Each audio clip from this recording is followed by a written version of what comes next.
Picture this. It's 11:47 p.m. You're lying in bed. The house is quiet. Your smart speaker is on the nightstand. Your phone is charging on the desk. The thermostat just clicked off automatically because it knows you're about to sleep. And somewhere, right now, a server farm you've never visited, in a city you've never been to, just added 3 new data points to your profile. Your sleep time, your location, your household temperature preference. You didn't consent to this in a way that meant anything. You just lived your life, and that's exactly how it's supposed to work. You think you're just using devices. You're not. Let me ask you something.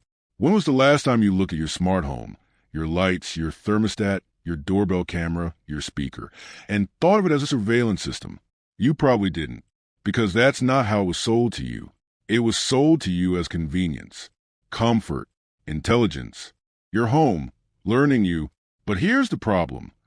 What your home is learning about you isn't staying in your home. You think you're using smart devices. You're not. Your smart devices are using you. And every single day, they're building a picture of who you are that is more detailed, more intimate, and more dangerous than anything you've ever put on social media. And unlike social media, where you at least choose what to post, this data is collected whether you think about it or not. While you sleep, while you cook, while you argue with someone you love, while you sit in silence at 2 a.m. because you can't stop thinking. Your home sees all of it, but it gets worse because the data collection is only step 1. Step 2 is what they do with it. And that's where we're going next, because most people have absolutely no idea the system already exists. The architecture nobody warned you about. Here's something nobody is talking about in mainstream media right now. Across the world, and quietly, inside your own country, a new kind of scoring system is being built. Not your credit score, not your health score. Something far more comprehensive. A behavioral score, a digital social score. And unlike anything that came before it, this score isn't based on what you tell people about yourself. It's based on what your behavior reveals about you when you think nobody is watching. Now, most people, when they hear social credit score, immediately think of China. And yes, that's where the most visible government-run version exists. But here's what they don't tell you. The private version, the corporate version, is already operating in your home. Right now, today, think about what your smart devices actually collect. Your smart speaker records ambient audio to detect wake words, but it's always listening for them. That means it's always on. The transcripts of your voice interactions are stored on servers. They can be subpoenaed. They have been subpoenaed. Your smart thermostat knows when you wake up, when you go to sleep, when you leave the house, when you come back, whether your schedule is consistent or erratic, and how your patterns change on weekends versus weekdays. Your smart doorbell camera logs every person who enters and exits your home, with facial recognition integrations, which are quietly being rolled into these systems. It knows who they are. Your smart TV watches you watching it.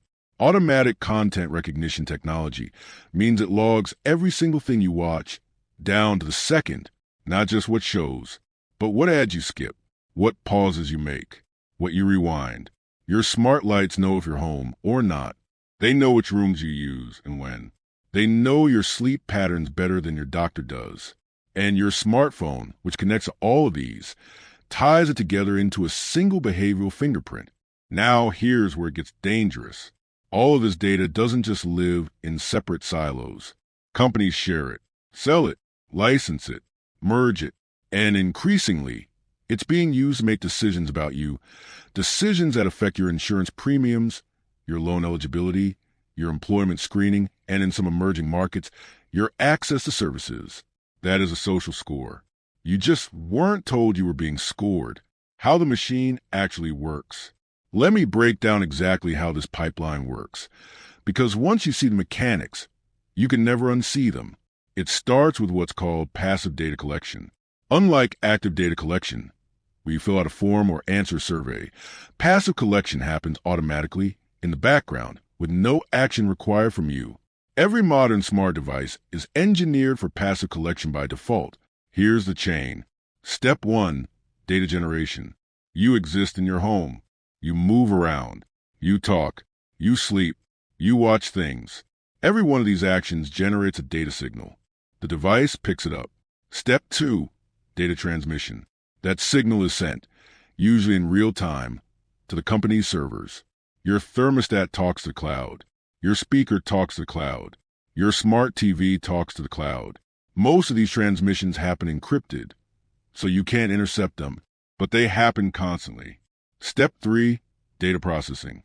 On the server side, machine learning algorithms analyze your behavioral signals and begin building what's called a behavioral profile.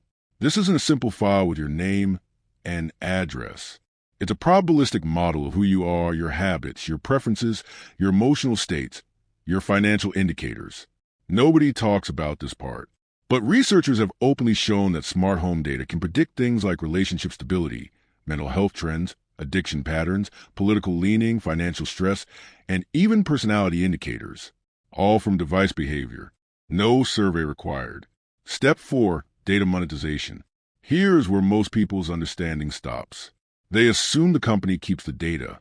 Some do, but many sell it, license it, or share it through data brokers, a largely invisible industry that aggregates behavioral data from hundreds of sources and resells it to insurers, employers, lenders, political campaigns, and law enforcement agencies. And here's the part that should make you stop cold. The data broker industry operates with almost no meaningful regulation in most countries. They don't need your permission to buy your data. They don't need to tell you they have it. And you have almost no legal right to know what data about you exists in their systems.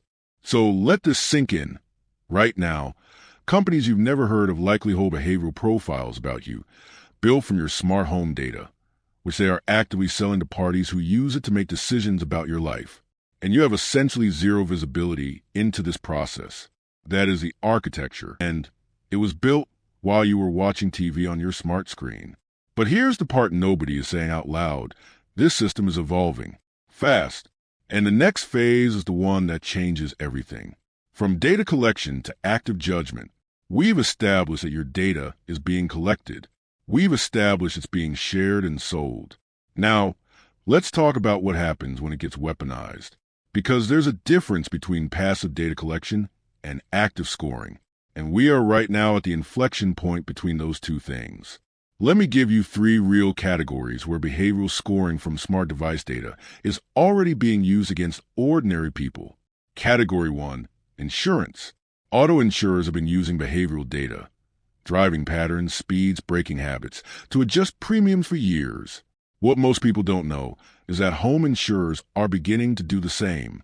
Smart home data that suggests erratic behavior, unusual patterns, or specific lifestyle indicators is being fed into risk models that determine your coverage eligibility and pricing.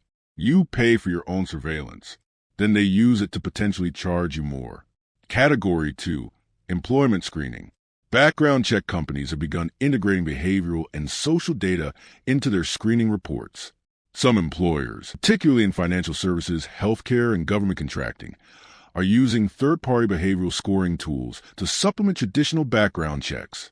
The data feeding these tools increasingly includes smart device and social behavioral signals. You can be quietly filtered out of a job application before a human ever reads your resume. Category 3, credit and lending. This one is the most advanced.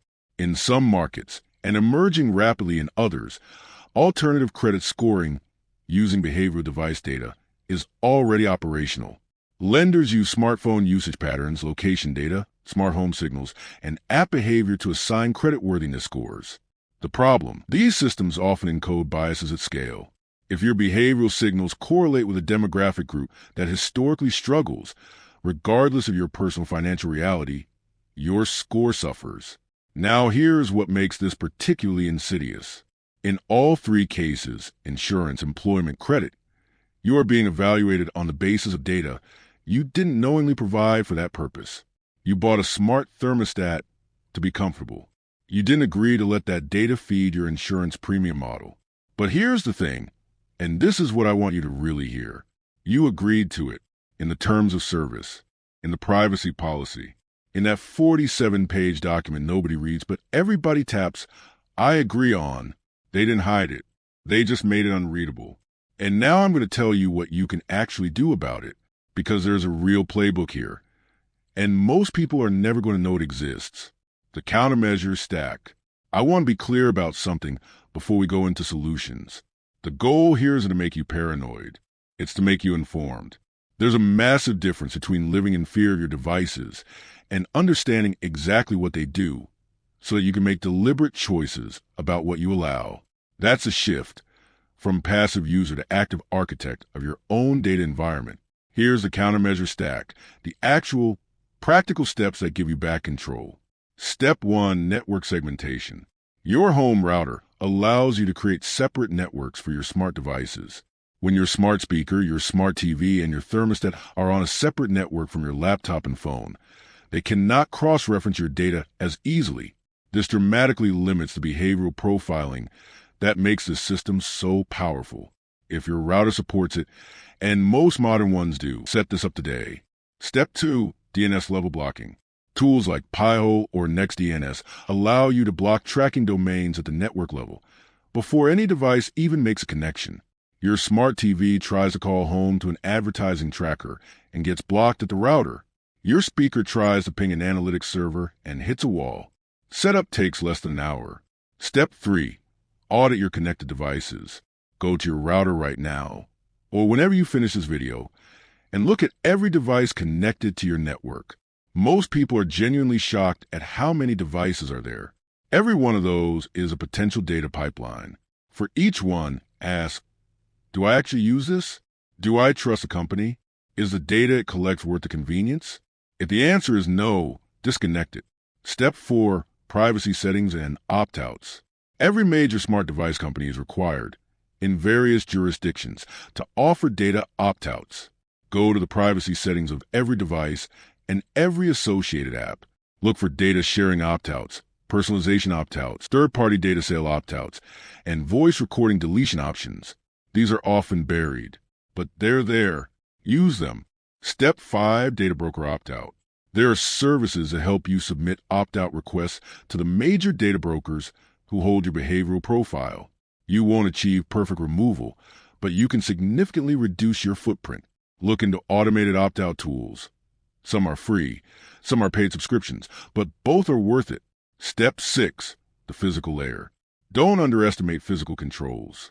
Smart speakers with hardware mute buttons, the kind that physically disconnect a microphone, not just a software mute, are meaningfully more secure. Camera covers for smart TVs with built-in cameras. Physical power switches on devices you only use sometimes. Low-tech solutions to high-tech surveillance. And they work. Now, I want to tell you one more thing, because there's a macro-level shift happening that changes the calculus of all of this. And it's something almost nobody is connecting to smart home data. What's coming, and why this matters more than you think. Here's the trajectory. Right now, smart home data scoring is largely fragmented. Different companies hold different pieces. The scoring systems are inconsistent. There's no single unified score yet, but the technology to unify it exists. The regulatory vacuum that would allow it exists. The financial incentives to build it are enormous.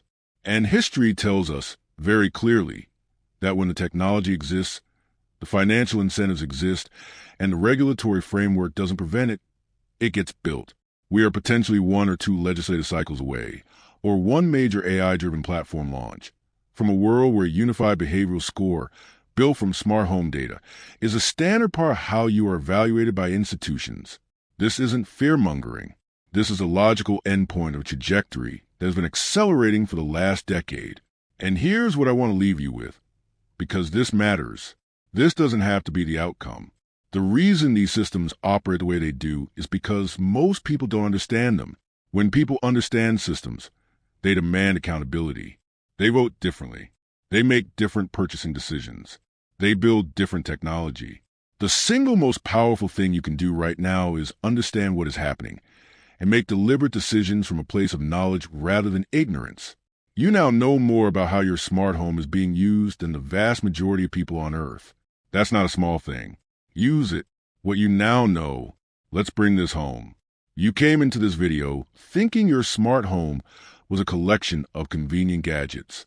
You're leaving it understanding that it's a passive behavioral surveillance network, one that feeds a data economy whose endpoint is a system that scores, judges, and categorizes you in ways that have real, material consequences for your life. You now understand how the data pipeline works, from collection to transmission to processing to monetization. You now understand the three categories where this data is already being used against ordinary people: insurance, employment, and credit. And you now have a concrete, actionable countermeasure stack: network segmentation, DNS-level blocking, device auditing, privacy opt-outs, data broker removal, and physical controls that most people will never implement because most people will never know they need to. You are not most people. Knowledge is only power when you act on it. So here's your one action item before you do anything else today. Go to your router. Look at your connected devices. Pick one thing on the countermeasure list and do it today, not next week. Today, because while you're thinking about it, the data keeps flowing. If this video opened your eyes, share it with someone who needs to see it. Most people who watch this will think about it. The ones who share it, they're the ones who actually change the conversation. Hit that share button right now and send it to one person. Just one. Drop a comment below. I want to know, which smart device in your home do you think is collecting the most data? Your speaker? Your TV? Your doorbell? Let's talk about it. I read every single comment, and I reply to as many as I can. And if you haven't subscribed yet, what are you waiting for? Hit that subscribe button right now. I release deep dives like this regularly into the systems that are shaping your life in ways nobody told you about. You are not going to want to miss what's coming next. Hit the notification bell. Turn it on to all, because the next video connects directly to what we covered today, and it goes even deeper into how your data is being used to predict and manipulate your future decisions. I'll see you there.